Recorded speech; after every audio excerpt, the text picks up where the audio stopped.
ሰላም አለይኩም ወራህመቱላሂ ወበረካቱ። ሌላኛው ጥያቄ ምንድነው የሚለው ቁርአን በምንድነው የምታቀሩት በዋትስአፕ ነው ወይንስ በቴሌግራም የሚል ነው።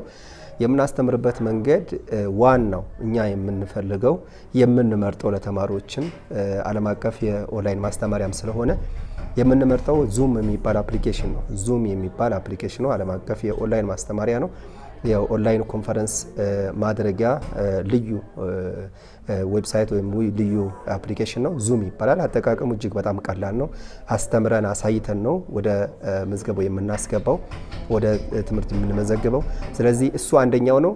ግን በቀጥታ አይመቸኝም የሚል ካለ ደግሞ በዋትስአፕ ሪከርድ እያደረገ በየትኛውም ሰዓት መቅራት የሚችልበት መንገድ ነው። ስለዚህ እኛ ጋር ለመማር ወይ በዙም ነው በቀጥታ አሊያም ደግሞ በዋትስአፕ ነው። ከዚህ ውጭ ያሉት ማስተማሪያዎች ያን ያክል ብዙ አመቺ ስላልሆኑና ሞክረናቸው ጥሩ ሆኖ ስላላገኘናቸው በዚህ መልኩ ነው። መመዝገብ የምትፈልጉ ከኛ ጋር መዝገባ ጀምረናል። በ0914 04 28 04 0914 04 28 04 ላይ በቴሌግራም ወይም በዋትስአፕ መልእክት በማስቀመጥ መመዝገብ የምትችሉ መሆኑን አሁንም በድጋሚ ለመግለጽ ፈልጋለሁ። ሰላም አለይኩም ወራህመቱላሂ ወበረካቱ።